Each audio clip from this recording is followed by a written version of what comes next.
Artists, storytellers, beatmakers, these are the latest news, deals, and free plugins from the music production world. AI labels are coming to Spotify, and there's even more to this story.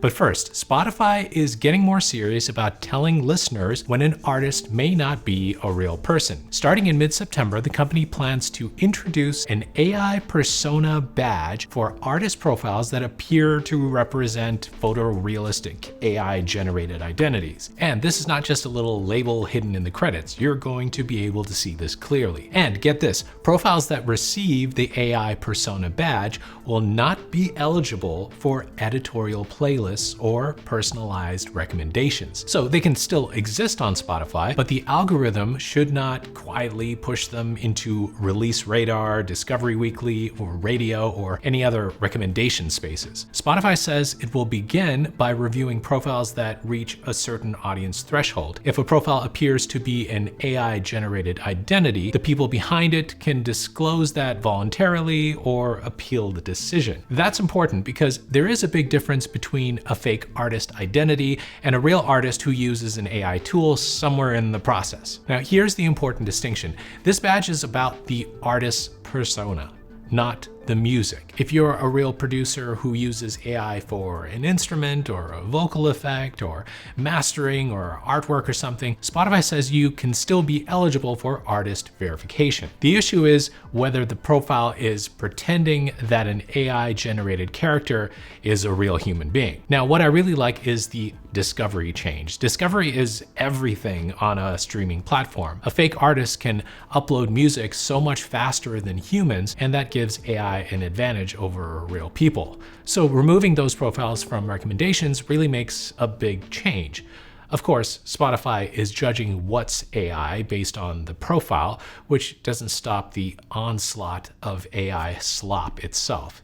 AI-generated music will still get uploaded. I think if you release music you've made yourself, keep your Spotify for Artists profile complete, like your real social accounts. Add a biography, photos, concert information. This move is not going to end AI music, but it could change what AI music Spotify actively helps people discover. And for the first time, listeners may get a clear answer to a very basic question. Am I following an artist or a generated character? Question of the week. Is Spotify doing enough? What do you think they need to do to make sure real artists get the recognition they deserve? Comment below. LEWITT has released a big free update for Space Replicator.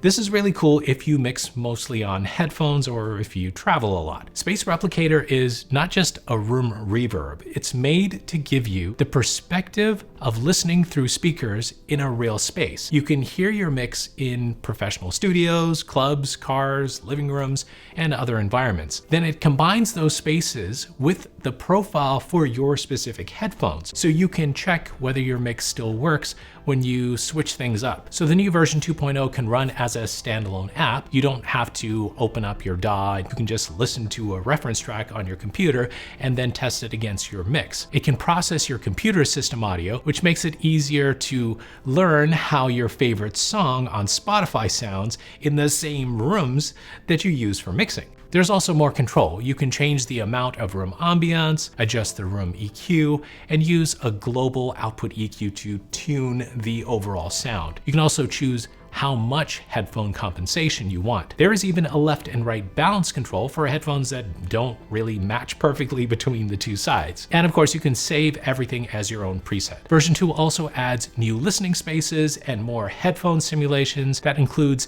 an ideal room based on the European Broadcasting Union and an analytical listening room as well. They have profiles for popular headphones like the Audio-Technica M50Xs, the Beyerdynamic DT770s, and the Sony MDR 7506s, and lots more. Now remember, a virtual studio does not magically make every headphone accurate. It is another reference, and probably one that could be really useful if you're traveling. So pick a few spaces in the app and learn them well, and this could be a pretty useful tool. Space Replicator 2.0 is a free update for existing users. LEWITT also offers an Essentials edition, and that version is included with the LEWITT Connect audio interface. I'll link Space Replicator below.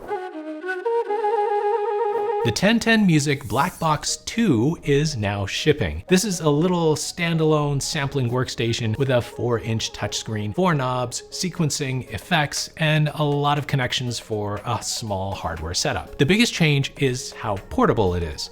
The original Blackbox needed external power. This one has a rechargeable battery that gives you around 3 hours of use. The new one also has USB-C host and device ports for multi-channel audio and MIDI, plus a larger, higher resolution screen. You can build 4 sample instruments using one-shots, loops, slices, or multi-samples. There are new launch, scene, song, mixer, and effects pages, and it can automatically multi-sample an external synth, which could be a fast way to turn your big synths into portable instruments.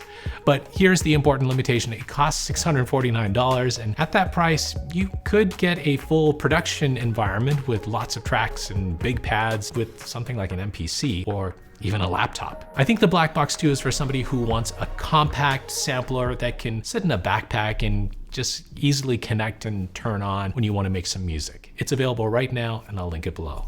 If you're looking for a sampler like this or any gear for your studio, you can find it on guitarcenter.com or at your local Guitar Center store. Whatever you need for your studio, they've got it right here. If you need MIDI controllers, synths, headphones, microphones, studio monitors, use the link below to get the best deals on guitarcenter.com right now. And let's get back to the studio.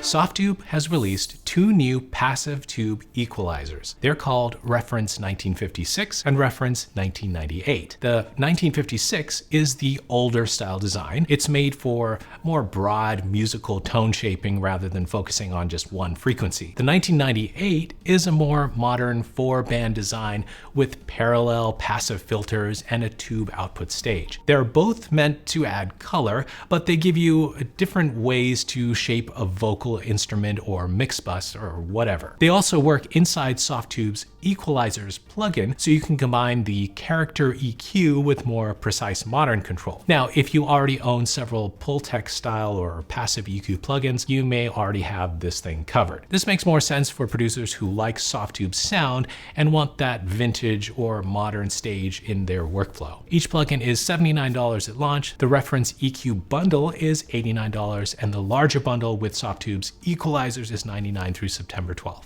SSL has updated its free 360 software platform to version 2.1. This is important if you use the SSL UF1, UF8, or UC1 controller. Logic Pro users get synchronized track selection and track colors, plus control over solo, mute, volume, and pan. In Pro Tools, the UF1 and UF8 can show longer track names, match track colors, and make automation control a little faster. The update also improves the SSL plugin mixer and adds deeper control for the Harrison channel strip. The 360 platform and update are free.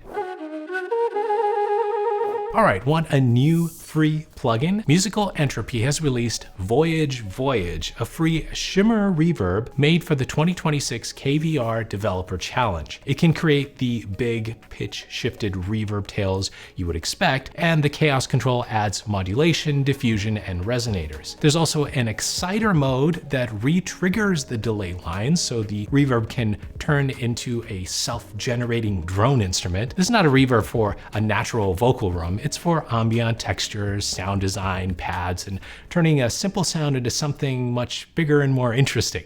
I'll link it below. All right, I've got some deals, but first, are you thinking about putting your music out there? Well, DistroKid is a simple and fast way to get your music onto Spotify, Apple Music, YouTube Music, Pandora, pretty much everywhere. And DistroKid collects earnings for you whenever anyone plays or purchases your music. It's simple to use and includes tools to help you build your audience. I've created 2 videos on DistroKid that'll probably answer any questions you have. You can watch them right here. And if you're ready to sign up, use the link below to get 7% off your first year of membership.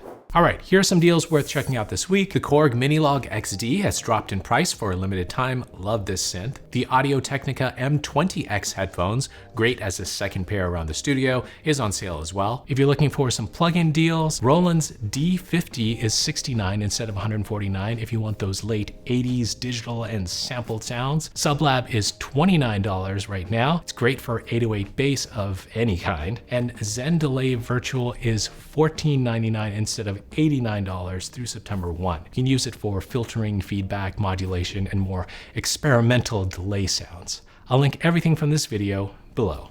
All right, that's it for the news, and if you want to see what Arturia included in the latest free Pigments play, watch the video right here. Keep making the music you love, and I'll see you later.